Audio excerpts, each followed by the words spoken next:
টানি টানি আহিব লগা হৈছে বহুত ওপৰলৈ আছে এনেকৈ গৈ আছোঁ এতিয়া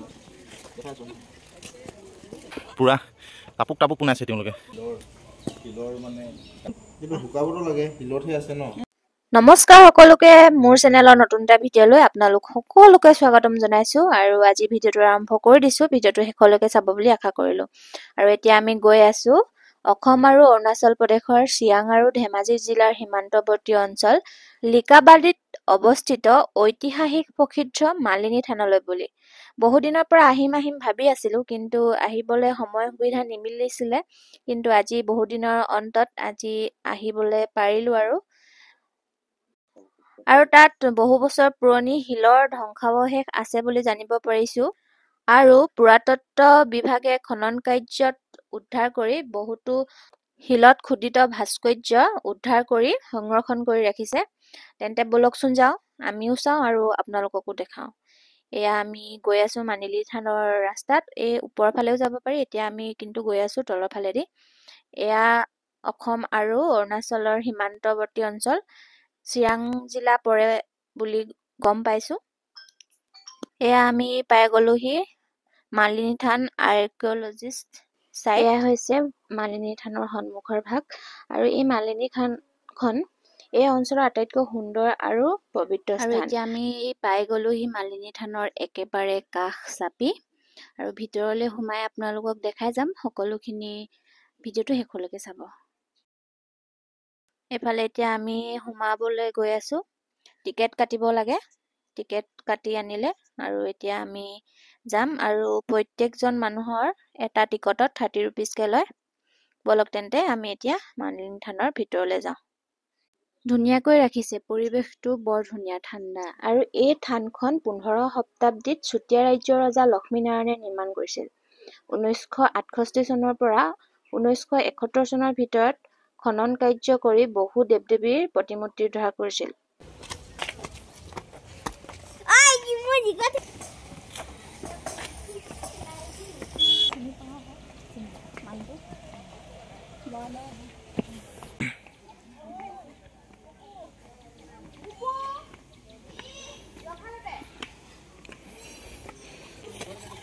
যিহেতু মালিনী থানখন পাহাৰৰ ওপৰত আছে সেইবাবে অলপ ওপৰলৈ খোজকাঢ়ি আহিবলগীয়া হয়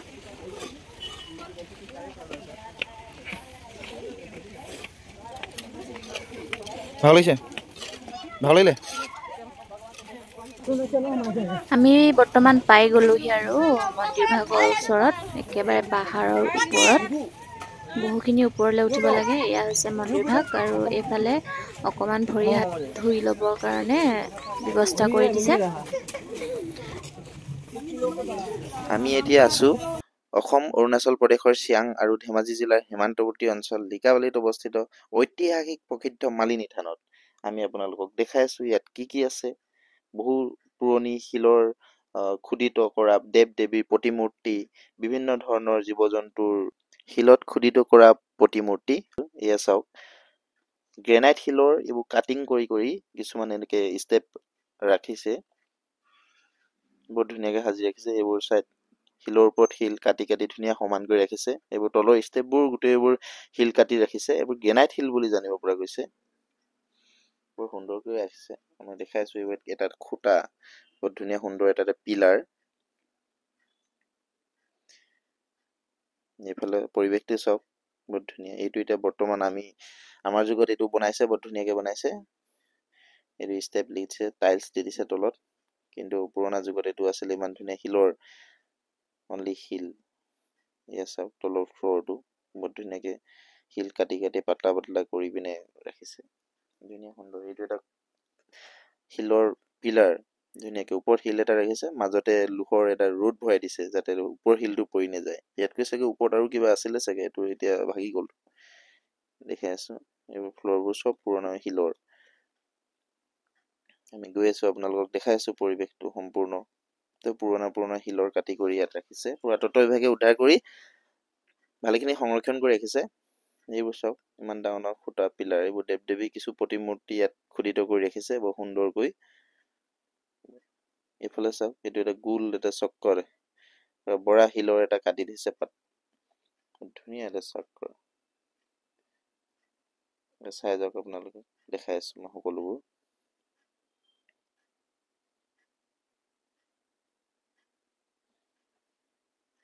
দেখাইছো, এইটোৱে চাওক, এইটো বহুত ডাঙৰ ডাঙৰ শিলৰ কাটি কৰি ইমান ধুনীয়াকে কিছুমান বনাই থৈছে ভালকে। সকলোবোৰ মনিব পৰা নাই, তথাপিও কিবা আঁকি থৈছে বুলি জানিব পৰা গৈছে আৰু। চাই থাকক আপোনালোকে। এইজোপা বহুত পুৰণি গছ। এইটো এটা শিৱলিংগ, নদী শিলৰে শিৱলিংগ, ইয়াত পূজাও কৰা হৈছে। এইয়া নন্দী শিলৰ ডাঙৰ এটা শিলত বনাই আঁকি ৰাখিছে, বৰ ধুনীয়াকৈ চেপটো দিছে নন্দী। দেখি চিনিব পৰা গৈছে নন্দী বুলি। এই মালিনী থানৰ লগত জড়িত এটা কাহিনী আছে, যিটো কাহিনীত ভগৱান শ্ৰীকৃষ্ণ জড়িত হৈ আছে।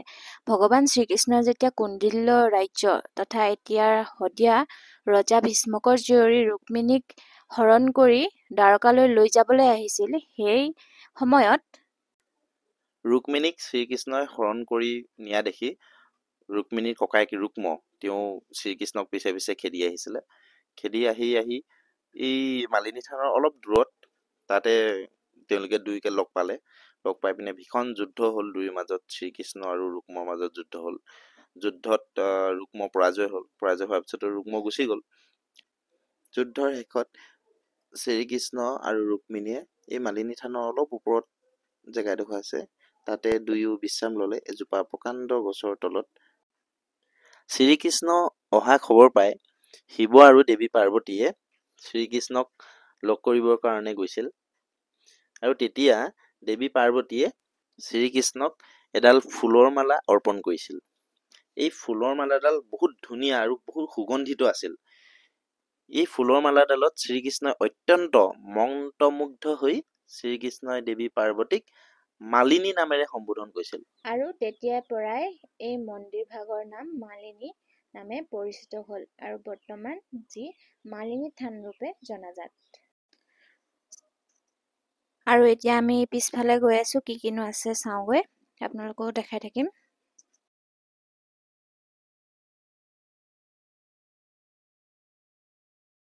বিভিন্ন ধৰণৰ শিলৰ কাটিং কৰি চেপ কিছুমান আছে। সকলোবোৰ ভাল ধৰণে ধৰিব পৰা নাযায় যদিও কিছু গম পোৱা গৈছে। সকলোবোৰ খনন কাৰ্যৰ পৰা উদ্ধাৰ কৰা হৈছে ইয়াত।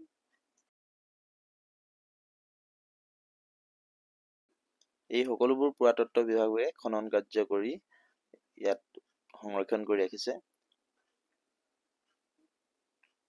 এয়া বৰ ধুনীয়াকে ৰাখিছে। এই সকলোবোৰ মাটি তলত পোত খাই আছিলে, এইটো খনন কাৰ্য কৰি ইয়াত ধুনীয়াকে ৰাখিছে। ইয়াত কাৰ্তিকা লিখা আছে, ইয়াত কিছু লিখা আছে, এতিয়া বাৰু নপঢ়ো, আপোনালোকে চাই লওক। এইটো এটা ডাঙৰ ডাঙৰ পিলাৰ খুঁটা, মাজত ৰড এডাল ৰাখি থৈছে। এয়া আপোনালোকক দেখাই আছো। এইয়া বহুত ধুনীয়া চেপ দি ৰাখিছে। ইয়াত মন্দিৰে আছিলে আগতে, এতিয়া ধ্বংসাৱশেষে আছে। বহুত ধুনীয়া এইবোৰ ফুলৰ চেপ আঁকিছে, ধুনীয়াকে কাটিং কৰি ৰাখিছে। ইয়াত জাপি জাপি ৰাখিছে, তেতিয়াই জাপি ৰাখি থোৱা, এতিয়া অনলি এইখিনি চাফ চাফাই কৰি ৰাখিছে ধুনীয়াকৈ। কিছু ফুল চুল ৰাখিছে। এইবোৰ খুঁটা পিলাৰ, ডাঙৰ ডাঙৰ পিলাৰ, এইবোৰ চাগে আৰু ওখ আছিলে, এতিয়া ভাগি যোৱাৰ কাৰণে এনেকুৱা হৈছে। এইবোৰ চাইনবোৰ্ডো লিখি থৈছে, কিছু চাইনবোৰ্ড লিখিলে পঢ়িব পৰা যাব কি আছিলে। এইবোৰ বহুত বস্তু সামগ্ৰী উদ্ধাৰ কৰি ইয়াত ৰাখিছে, চব শিলৰে, অনলি গ্ৰেনাইট শিলৰ কাটি কাটি ৰাখিছে। এইটো এটা বিশ্ব পদ্ম লিখা আছে, এ ফুল ব্লু লোটাছ ধুনীয়াকে লিখা আছে। এইটো এটা শিলৰ কাটি গোল কৰি ৰাখিছিলে, প্ৰায় গোল আছিলে, এইটো এতিয়া ভাগি ভাগি চাগে এনেকুৱা হৈছে।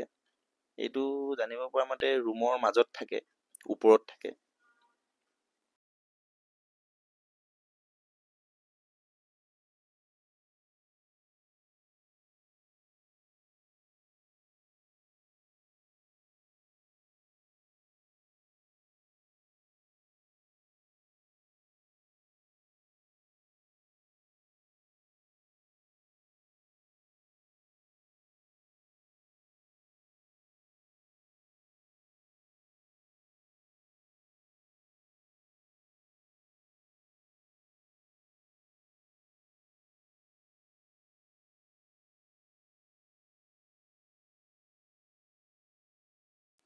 আৰু ইয়াতে এটা পুখুৰী টাইপৰ 4চকীয়া বক্স টাইপৰ এটা নলা বুলিয়ে ক'ব লাগিব আৰু ইয়াত পানী ৰখি আছে। কিন্তু ওপৰৰ পৰা পানী পৰাৰ একো সুবিধা নাই, কিন্তু পানীখিনি শুকোৱাও নাই। কি আচৰিত!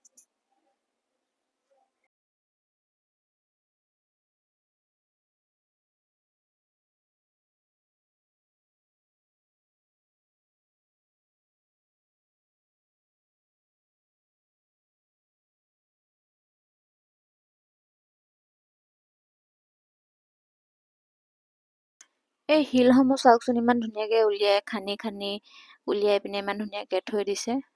বহুত যুগৰ নহয়।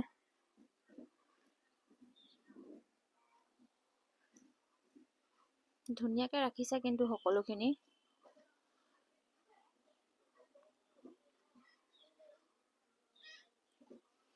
এইবোৰ যে কিমান দিনৰ পৰা জাপি জাপি থৈছে।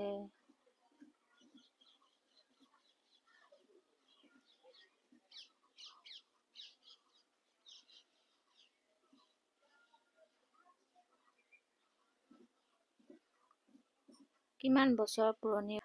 আগৰ দিনততো প্লাষ্টাৰ কৰিবলৈ হাঁহ কণী, বৰা চাউল, সান্দহ আদি ব্যৱহাৰ কৰিছিলে। ইমান দিনৰ পিছতো এতিয়ালৈকে আছে। আচৰিত।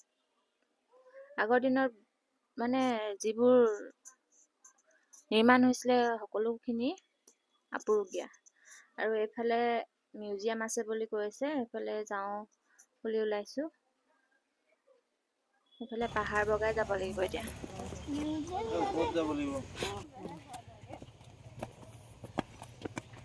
ব'লা, কি কৈ আছে?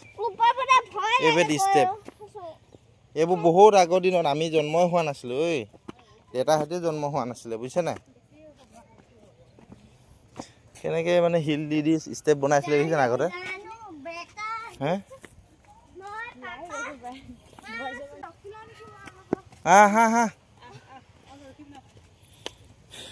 ইমান ধুনীয়া হিল দি পিনে আগতে বনাই থৈছিলে দেখিছে নাই? একদম পুৰা ষ্টেপ ৱাইজ ষ্টেপ।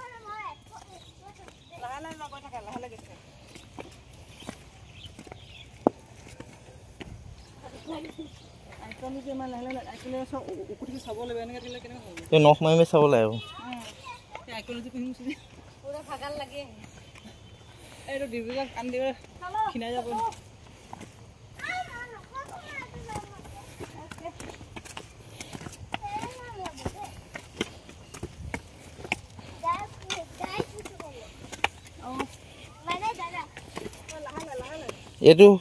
এইটো সময়ত কিছুমান ভাগি ছিগি গৈছে, সেইটো কাৰণে এইবোৰ গাঁত গাঁত হৈছে। সেইটো সময়ত কিন্তু পুৰা সমান কৰি থৈছিলে কিন্তু।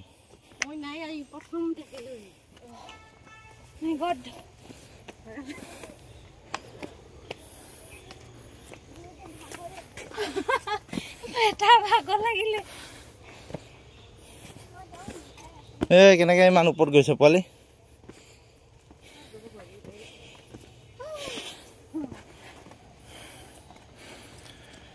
প্ৰায় 1000টা ষ্টেপ আমি এতিয়া পাৰ হৈ আহিছোঁ। খোজকাঢ়ি ভাগৰ লাগি গৈছে, ফেফাই গৈছে। এই পোৱালি আগত এই বাঁহডালত ধৰি আহা, এই বাঁহ ধৰি আহা। হাই গৰাকী কেনেকৈ আহি আছে চোৱা। আৰ্কিঅলজিষ্ট পঢ়ে বোলে তেওঁ, ইমান শ্ল'। 1 ঘণ্টাৰ কাম তেওঁ 6 ঘণ্টাত কৰিব। আহি আছে বাঁহডালত ধৰি লাহে লাহে। ফাষ্ট বেটা বহু ওপৰ পালেগে। আমি এতিয়া প্ৰায় বহুত তলতে আছোঁ। প্ৰায় 1000 ফুট ওপৰত আহি গৈছোঁ।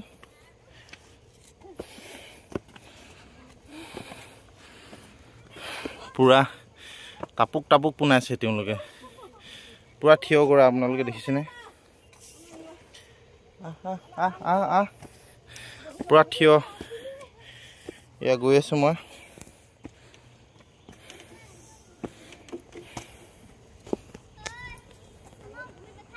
বহুত ওখ আছে, গৈ আছোঁ আৰু বহুত ওপৰলৈ আছে। এনেকৈ গৈ আছোঁ এতিয়া।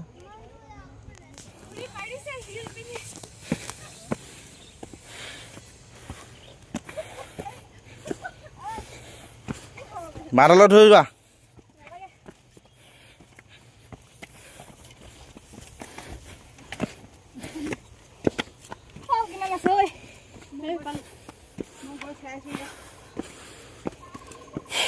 বাহ বহুত ষ্টেপ পাৰ হৈ আহিলোঁ আমি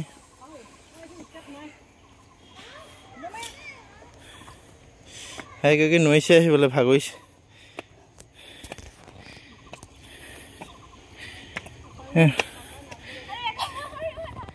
জলদি আহা बोला हाथ उठा चलो साथ में चलते हैं जहाँ पहुँचना है पहुँचने दो आओ এই লগত গৈ আছো নোৱাৰিছে তাই টানি টানি আহিব লগা হৈছে প্ৰায় বহুত ষ্টেপ ওপৰত আহি গলো আৰু বাকি আছে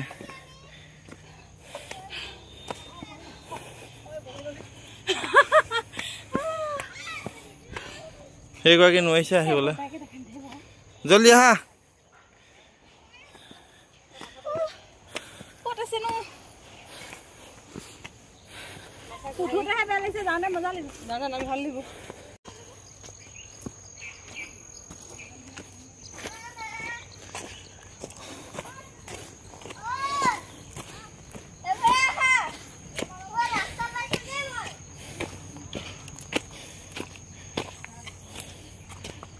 এইটো ৰাস্তাত ইমান তলৰ পৰা মিউজিয়াম চাম বুলি পাহাৰ বগাই আহিলো কিন্তু মিউজিয়াম বন্ধ ৰাতিপুৱা 9টাৰ পৰা 3টা বজালৈকে বোলে খোলা থাকে ওচৰতে ৰুক্মিণী মন্দিৰ আছে তাকো চাম বুলি ভাবিলো সেয়াও বন্ধ কি কৰিম আৰু এতিয়া ফটোকে দুকপি মান মাৰি লওঁ ফটো চটো মাৰি লৈ আজৰি হলো আৰু এতিয়া আমি বহুত ওপৰৰ পৰা আহি আছো যে বা ক'ৰবাত উলটি খাই পৰিমগে নিচিনা ইমান ওখৰ পৰা একেবাৰে তললৈ নামি আহিছো দেখিছেনে কেনেকুৱা লাগিছে পৰিৱেশটো ভিউটো চাওক কিমান ওপৰত আছো আমি আৰু কিমান তললৈ গৈ আছো ভিডিঅ'টো কেনে পালে জনাব যদি ভাল পালে লাইক কমেণ্ট শ্বেয়াৰ আৰু ছাবস্ক্ৰাইব কৰি দিব আজিলৈ আহোঁ নতুন এটা ভিডিঅ' হ'লে আকৌ লগ পাম বাই বাই